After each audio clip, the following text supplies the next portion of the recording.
Opciones de puntero. Ya, perfecto. Díganme una cosa.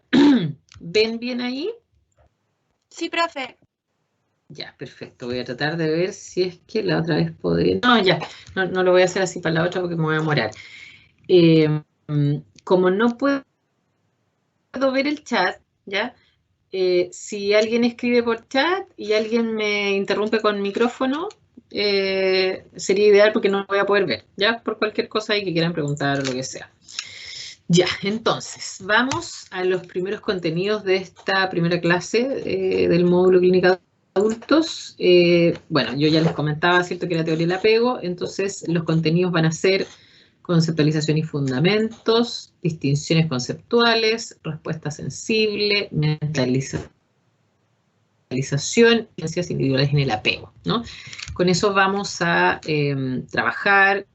Una de esas temáticas la vamos a desglosar con mucho detalle, ¿no? Entonces vamos a partir, obviamente, por lo más básico, que es un poco entender a qué se refiere esto, ¿ya?, de la teoría del apego. Probablemente estas primeras cosas que voy a decir, algunas les van a parecer más bien familiares, ¿no? Me imagino, porque obviamente, por ejemplo, en psicología del desarrollo, en ramos anteriores me imagino que algo de esto ya han podido mirar, ¿no? Entonces, algunas de estas cosas probablemente les van a sonar y otras quizá no, y en esas vamos a ir tratando de profundizar y dejar como lo más claro posible. Entonces, partimos con una definición, ¿no?, directamente de Bowlby, de teoría del apego, como el modo de conseguir la propensión que muestran los seres humanos a establecer sólidos vínculos afectivos con otras personas determinadas y explicar las múltiples formas de trastorno emocional, miren esto, y de alteraciones de la personalidad, incluyendo aquí la ansiedad, la ira, la depresión, el apartamiento emocional, que ocasionan la separación involuntaria y la pérdida de seres queridos, ¿no? Entonces, quisiera un poco insistir en los aspectos más importantes de este párrafo, ¿no? Primero, que es que en el fondo todos los seres humanos, ¿no?, eso es lo que dice Bowlby, tenemos una cierta propensión, una tendencia, ¿no?, a vincularnos de manera sólida con ciertas personas determinadas a través de nuestra vida, ¿no? Vínculos afectivos puntuales. Entonces, lo primero que aparece acá es que, en el fondo, los vínculos de apego son bastante restringidos a través de nuestra historia vital. En general, cuando somos niños, suelen ser nuestros padres o quienes nos cuiden. A veces no nos cuidan nuestros padres, nos cuidan los abuelitos, a veces los tíos, a veces hay chicos que no se crían con sus padres, ¿no? Por ejemplo, que viven con sus abuelitos siempre, y entonces, en esos casos, tal vez el vínculo de apego más importante no va a ser la madre, por ejemplo, va a ser la abuela, o no va a ser el padre, va a ser el abuelo, ¿no? Y cuando crecemos, adultos, también seguimos teniendo esta misma propensión. Aquí no es que uno crezca y entonces ya no tiene apego, ¿no? Porque originalmente el énfasis se daba como en el tema de las guaguitas.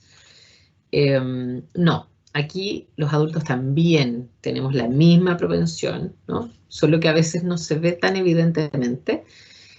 Pero cuando somos adultos, en general, lo que suele ocurrir de manera típica, no sé si decir normal, porque bueno, uno podría ahí entrar en varios elementos, pero lo más habitual es que cuando somos adultos, las figuras de apego suelen ser personas como pares, ¿no?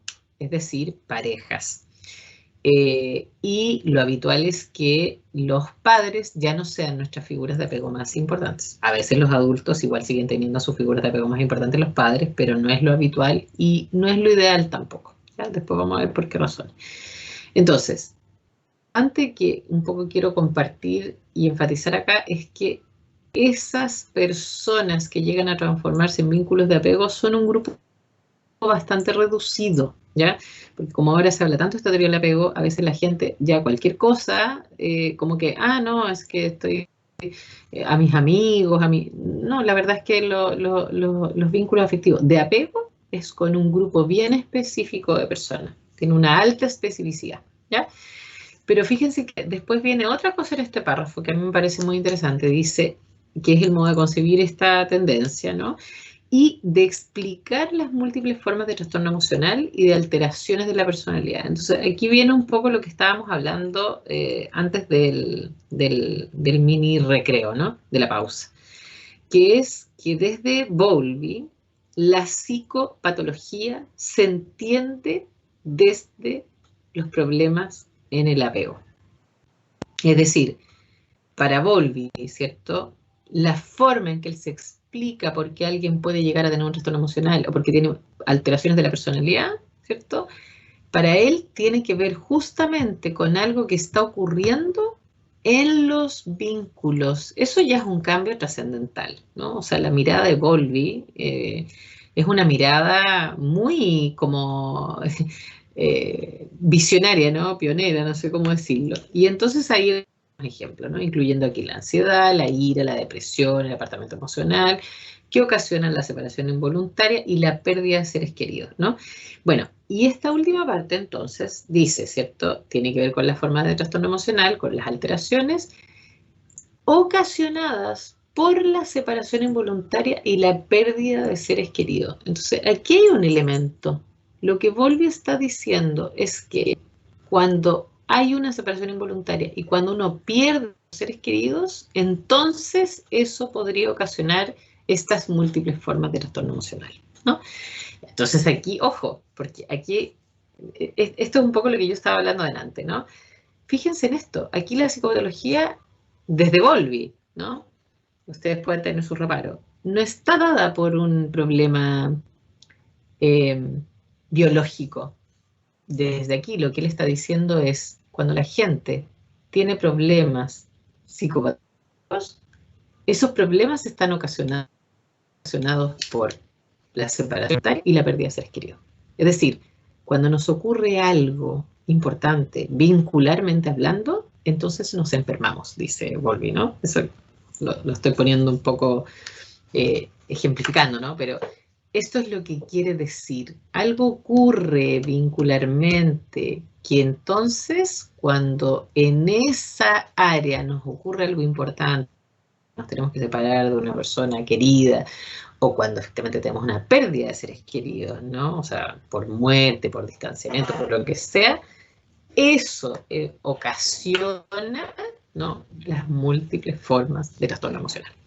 Entonces, eso guárdenlo ustedes, así como, chum, como vamos a ir dejando, ¿no? Ideas para que después obviamente las vayamos comentando, pero miren esto, porque esto es muy distinto a lo que probablemente uno está acostumbrado, ¿no? Escuché, profe. Consulta. Esta definición es como muy social y que los trastornos se dan por pérdidas con los vínculos, pero no toman alguna parte en cuenta que, pongamos, ese vínculo me hace perder a mí algo que yo quería, así como, pongamos, como un padre con un hijo, y que ese trastorno pueda fluir entre una decisión que el hijo quería, pero el padre interrumpe y no se toma, y que esa frustración del hijo puede desencadenar un trastorno, o es solo como pérdidas de vínculo de personas. Lo que pasa es que, claro, ahí tú lo estás poniendo en términos de lo concreto que puede ocurrir, ¿cierto? Ya, nosotros tendríamos que analizar qué tiene que ver eso con ese vínculo de apego. O sea, lo que tú me preguntas es muy complejo para responderlo solo con esa información. ¿Se entiende? Ahora, lo vamos a ver, así que tranquila, estamos recién iniciando, ¿no? Pero uno ahí tendría que analizar muchos más elementos para ver qué puede estar pasando ahí y cómo eso puede impactar o no a un desarrollo de un trastorno psicopatológico. No como tan, porque eso es lo concreto, ¿no? Que puede darse una discusión, una frustración, en un desencuentro entre un padre y un hijo, ya, pero para esto vamos a tener que calar mucho más profundo, así que no te apures, porque vamos a ir viendo distintos elementos para después poder contestar una pregunta elegida como esta que me haces tú, ¿no? Pero que va a depender de mucho más que solo ese elemento que tú me entregas, ¿ya? Entonces, profe, ¿sí? entonces, o sea, lo que uno puede sintetizar que es la teoría del apego, es la forma en que nos vinculamos los seres humanos con nuestras figuras más cercanas, iniciales. Absolutamente.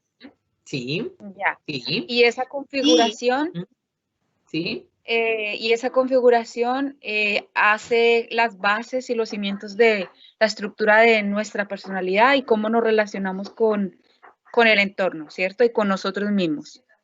Desde la teoría del apego, sí. Sí. Así está conceptualizado. De hecho, Okay. sí. Y eso se ha visto y se ha estudiado, ¿no? Muchísimo, que no solo impacta en los niños, porque el foco inicialmente era en los niños, ¿no? No, que la mamá, que el apego con el hijo, que todo era como con las guaguas, ¿no? Ya, pero eso que empieza a ocurrir desde que uno nace, ¿no? Y miren que justo venía esta otra diapositiva, ¿no? Que el sistema de apego desempeña un papel fundamental a lo largo del ciclo vital, completo en el fondo, ¿no? Y esto también es literal de Bowlby. La conducta de apego es propia de los seres humanos desde que nacen, que mueren, ¿no? Eso significa que durante todo nuestro ciclo vital, el sistema de apego está presente y es importante. Siempre.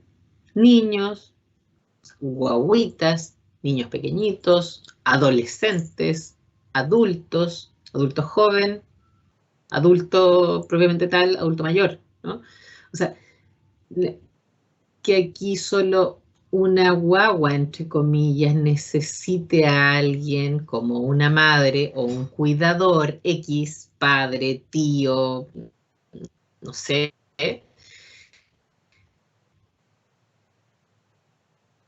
que lo ayude. Eso es del ciclo general. O sea, los seres humanos necesitamos eso, ¿ya? Entonces, que nacen hasta que mueren. O sea, aquí no es que solo las guaguitas buscan a otro, buscan estar cerquita, buscan... Por supuesto que los adultos, la forma en que eso ocurre no es la misma que en una guagua, ¿se entiende? O sea, una guagua, un niño pequeñito, ¿cierto? Necesita muchas veces incluso un contacto físico, por ejemplo, para calmarse, ¿no? En lo concreto, o sea, que lo tomen, que lo puedan mecer, que lo puedan acariciar, que le puedan cantar, ¿no? Tener el contacto piel a piel con el otro, ya. Bueno, en los adultos la complejidad de eso es mucho más alta, se fijan. A veces hay dos adultos que no tienen relaciones sexuales, no hay casi ningún contacto físico. Es más, algunos que están separados geográficamente, perdón, el uno del otro, ¿no?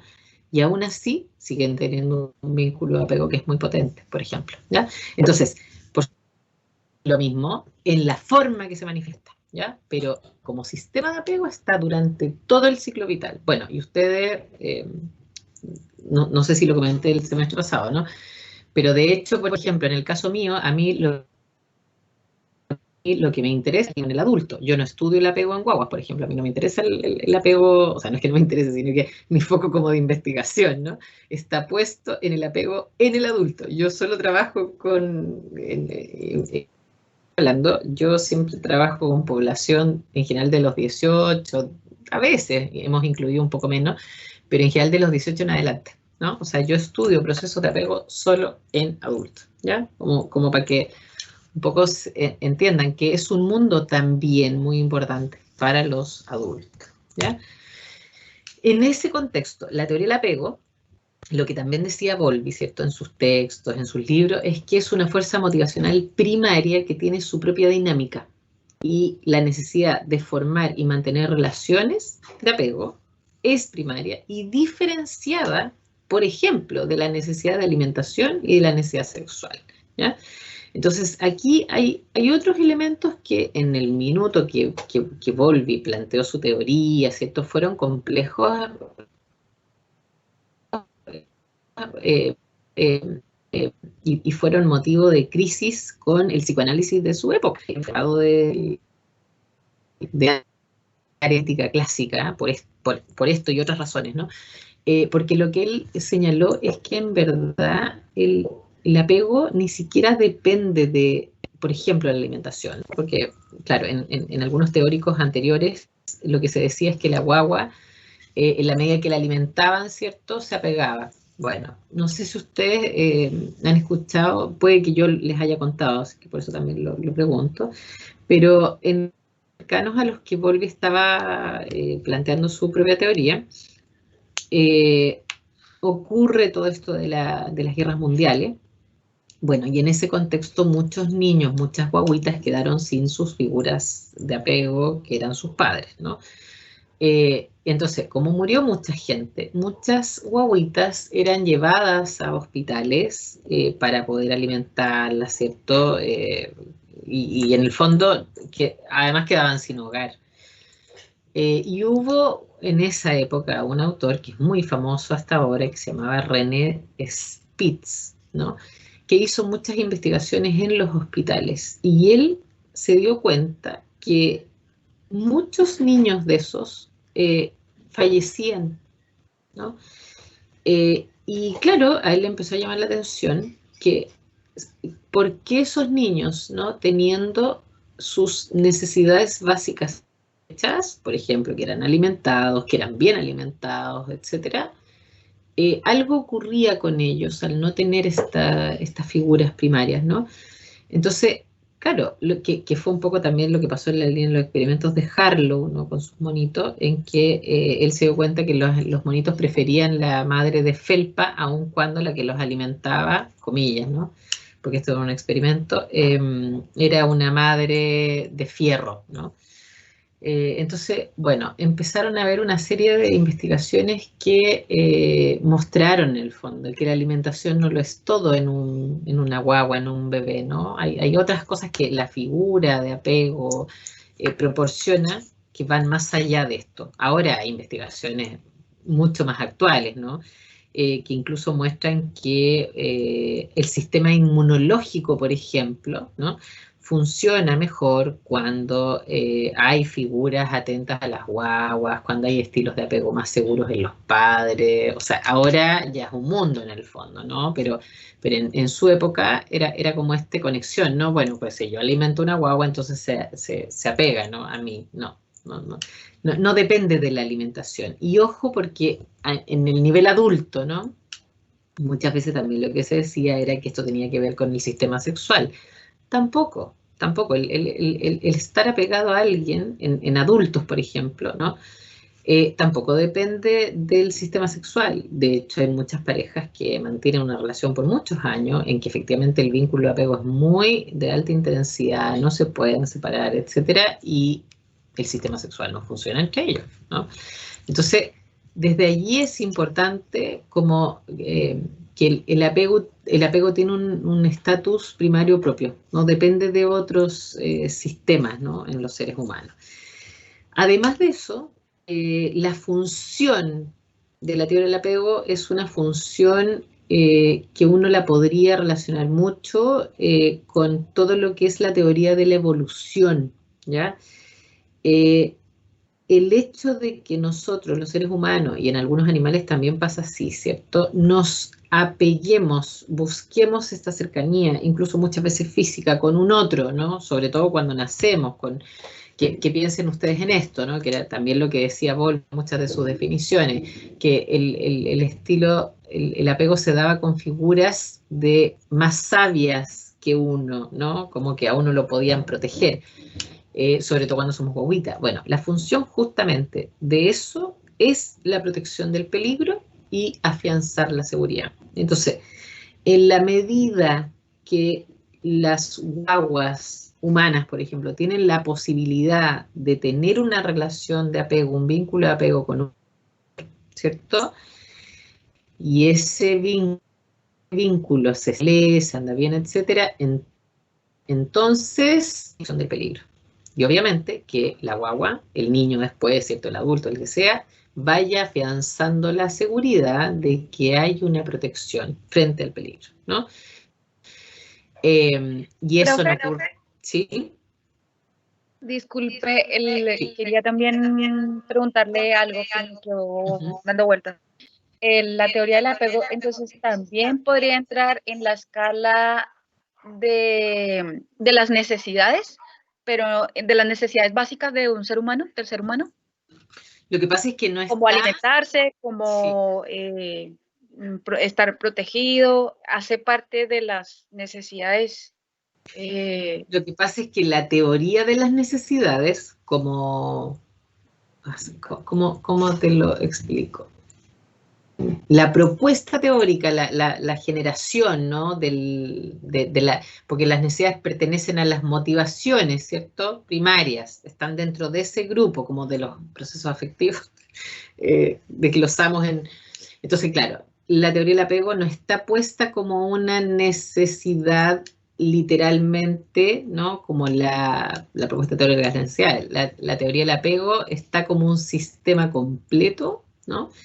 Que cuando se activa en situaciones de peligro, donde necesitamos seguridad. Entonces, yo diría que es más amplio que la teoría de las necesidades, ¿sí? O sea que uno lo que puede como encasillar en una palabra es que es un sistema.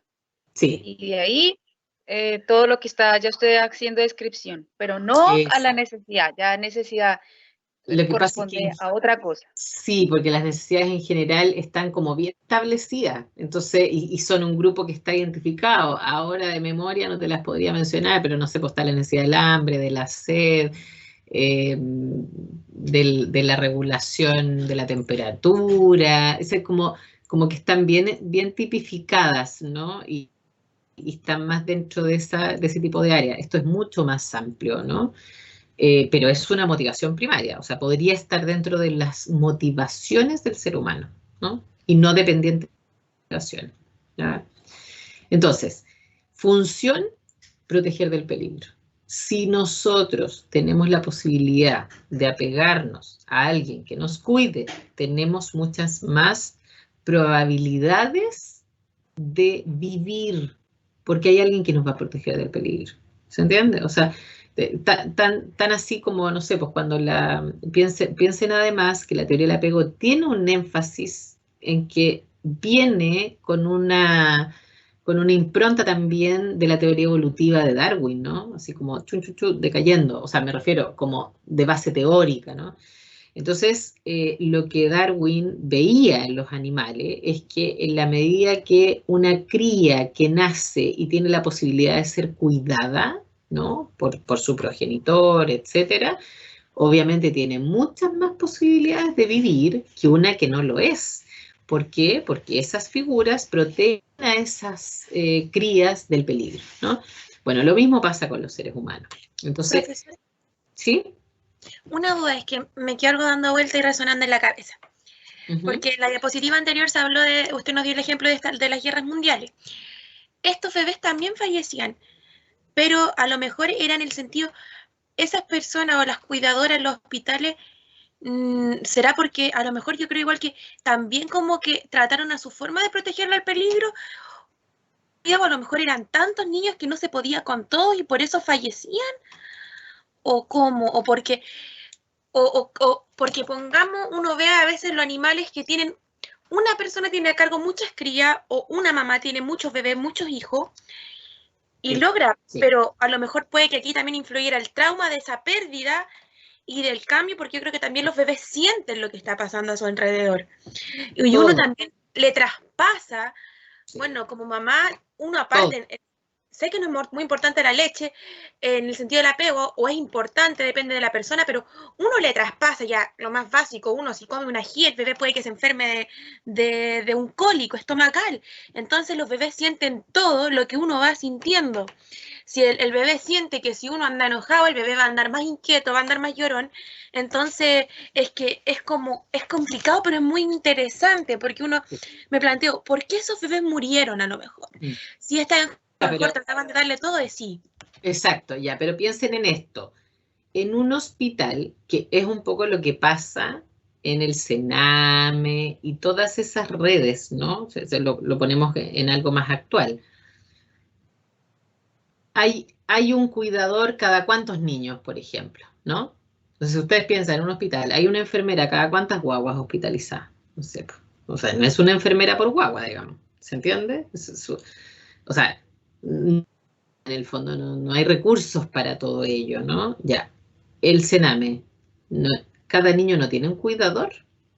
Los tíos que hay son súper poquitos para un gran grupo de niños. Entonces, así no es muy posible estar atento a las necesidades de todas esas guaguas y todos esos niños, que cada uno tiene sus propias necesidades, ¿no? Que van mucho más allá de la alimentación, ese es el punto. Entonces, si uno tiene un grupo no sé, pues de niños a cargo, ¿no? En una residencia de Sename, por ejemplo. Pero ese cuidador, ese tío que hay, tiene que preocuparse de 20 niños, de 30 niños. No es tan simple proteger así del peligro. Imagínense que las familias que hay hacinamiento, piensen en esto, las familias que tienen pocos recursos económicos, que viven muchos hijos, por ejemplo, con todos en una pieza.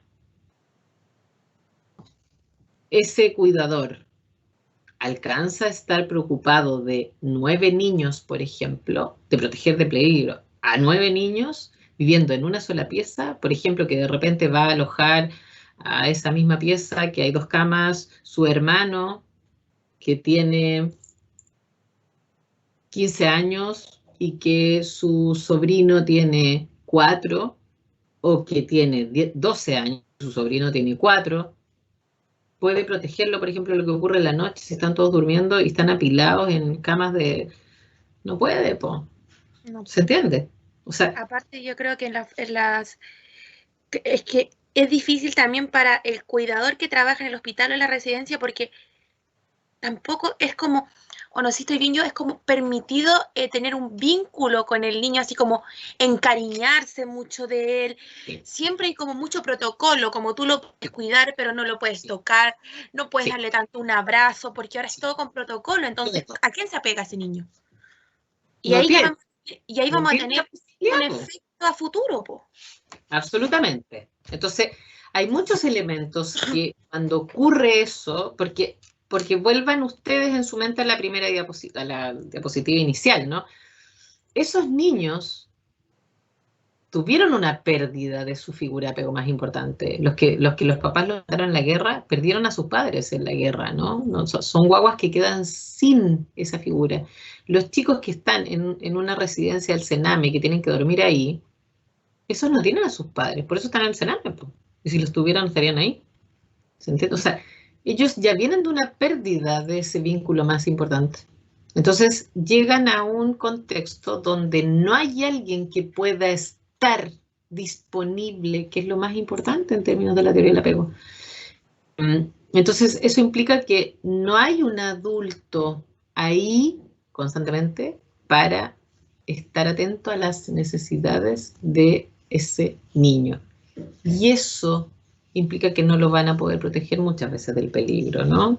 Implica muchas veces que el niño no va a tener una seguridad, no va a tener una confianza en el mundo que está afuera, porque esa fusión no la está haciendo nadie, ¿se fijan? Entonces, es como, ese es una guagua, un niño, un adolescente que podría crecer con esa sensación de que no tiene la posibilidad de apoyarse en un otro que sirva como figura de apego, ¿no? Para protegerlo del peligro, para hacerlo volver a la calma, ¿no? Que es lo que justamente debería, comillas, ¿no? Desde la teoría, tener una figura de apego. Entonces, imagínense que Bowlby dice, ¿no? En sus libros, en unos párrafos muy interesantes, él dice, un niño que aprenda a caminar, dice él, es un trabajo de 24 horas al día, dice Bowlby. Para una persona, dice, es un trabajo muy agotador, dice en su libro, ¿no? Dice, eso no debiera ocurrir, no debiera pasar, por ejemplo, que alguien esté solo al cuidado de un niño que aprenda a caminar, porque es tan como agobiante, ¿no? Es tanta la energía que demanda, dice Bowlby, que eso siempre debería hacerse con más de una persona, para que en el fondo no se lleve una sola persona todo ese peso. ¿no? Todo el peso de estar cuidando, todo el peso de que no se caiga, todo el peso de que es peligroso esto, que se entiende, o sea, y él dice así, es un trabajo de 24 horas al día. Es como cuando uno dice, no sé, por los bomberos, qué sé yo, los médicos que te hacen turnos están 24/7, lo mismo, po. Bueno, ustedes, las que ya tienen guagua, ¿no? Las que estaban delante con guaguita en brazo, ustedes saben que eso es un trabajo de 24/7. O sea, en el fondo uno puede estar durmiendo, puede estar donde sea, y si la guagua tiene un problema, hasta ahí quedó todo. O sea, guagua. Bueno, eso, por ejemplo, en una guaguita que pierde ese vínculo, porque no sé, porque hay mil razones por las que uno puede perder un vínculo, porque la persona se literalmente como en la guerra, ¿no? O porque los dos papás se separan y entonces esa guagua pierde un cuidador porque se queda con uno solo, ¿no? Porque están viviendo en casas distintas. Entonces resulta que cuando la guagua llora en la noche, ¿cierto? Tiene una pesadilla, lo que sea, entonces hay uno solo ahí que puede ir, ¿se fijan? Y si tiene 3 hijos, 4 hijos y se separó. Entonces en la noche lloran los 4. ¿Qué hace esa persona? Esa persona no se puede multiplicar por 4. O sea, ¿se entiende a lo que voy? O sea, esto es algo que implica mucha atención y disponibilidad, ¿no? Entonces, función de la figura apego, proteger del peligro, que hacer que el otro se sienta con confianza. Después vamos a ver que no es solo con las guaguas, pero voy a entrar en lo básico primero, ¿no? La seguridad en general se logra gracias a la proximidad del cuidador principal. Es decir, sobre todo cuando nosotros pensamos en los niños más pequeñitos, ¿no? Los niños necesitan la proximidad del cuidador, a veces tan literal como que los tomen en brazo, ¿no? O sea, como sentir al otro ahí próximo al lado, ¿no? Cuando somos adultos, a veces esa proximidad no es, no es física, es, por ejemplo, en la mente, ¿no? O sea, que la seguridad de saber que el otro está pensando en mí, por ejemplo, aunque no estemos juntos, ¿no? Y eso da seguridad, ya, pero depende, si es un niño pequeñito, si es una guaguita, ¿no? La seguridad se da en función de que el cuidador esté físicamente ahí, al lado, ¿no?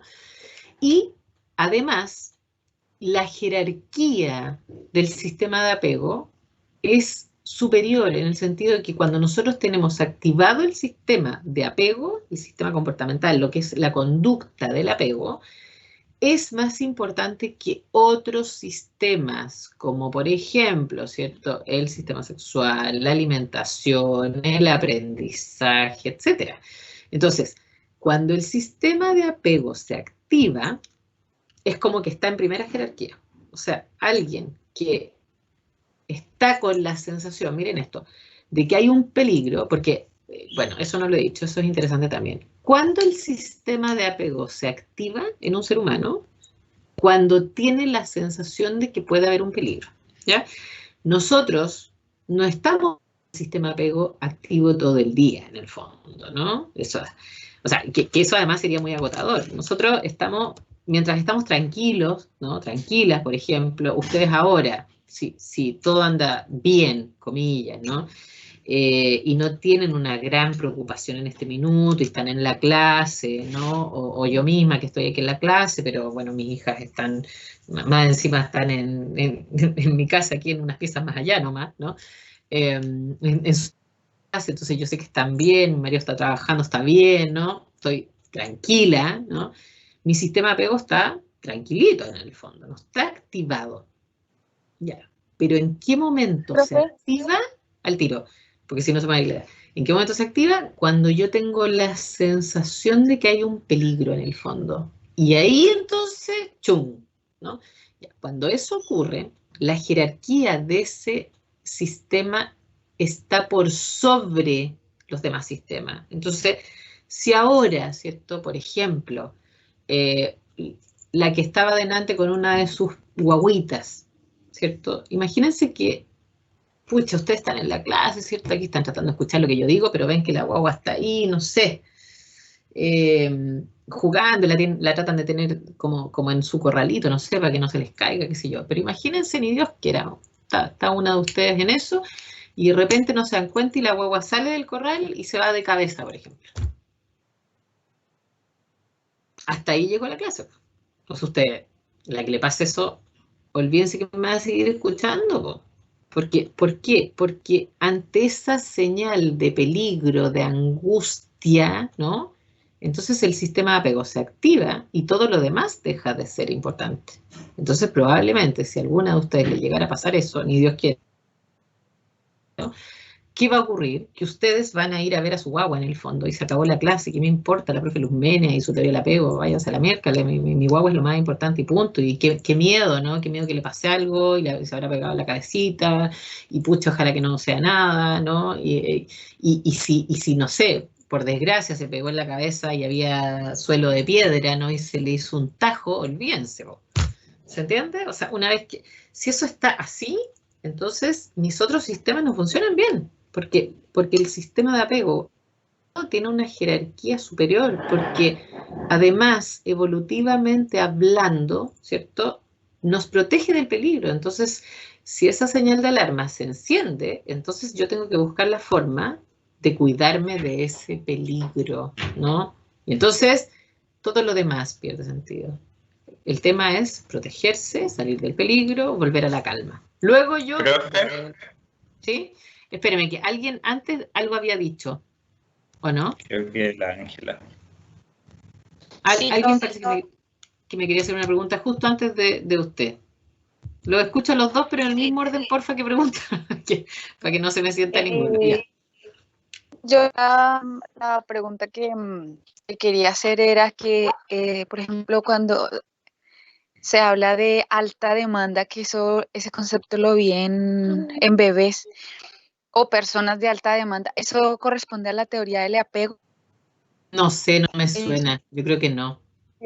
Alta demanda, que cuando, que es, por ejemplo, en el caso de los bebés, Ya. que por ejemplo son niños que no pasan todo el tiempo, la mayor parte del tiempo en brazo, lloran con mucha facilidad y Ya. no hay forma de calmarles. Perfecto. Y entonces que hay una como una denominación que bebés de alta demanda.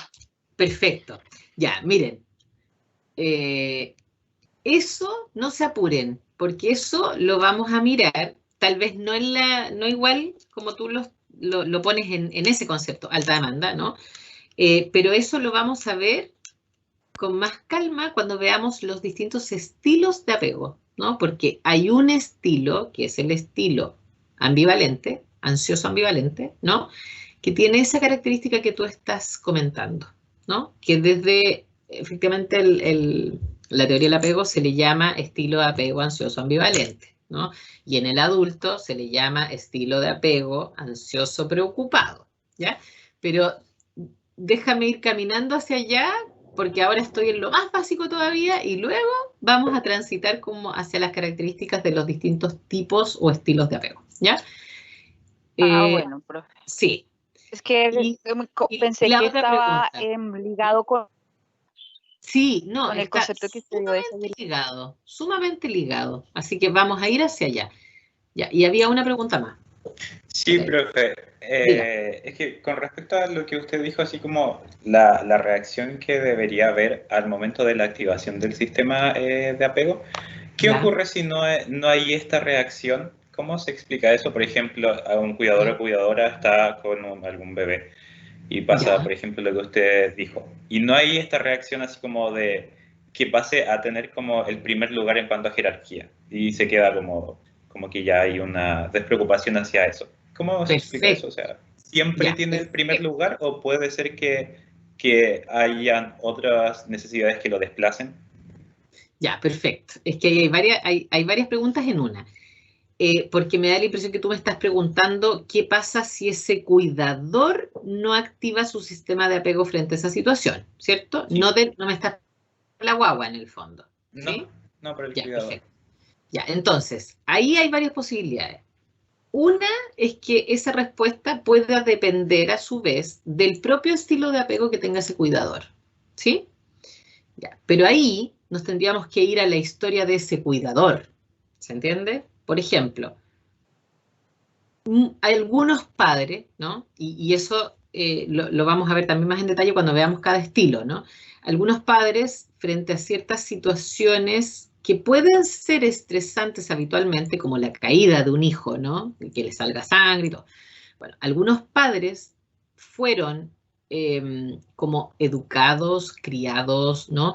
En la lógica de que los niños deben como regularse solos frente a ese tipo de situaciones para que puedan como crecer a propósito de los tropiezos, ¿no?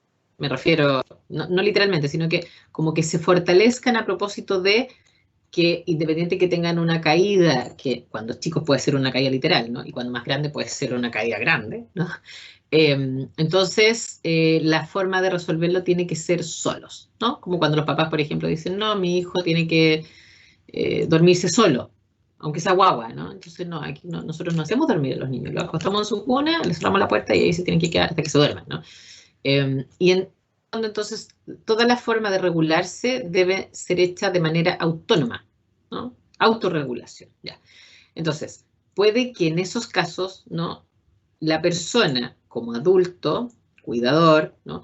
Puede que tenga una activación del sistema de apego, por ejemplo, frente a una situación como esa.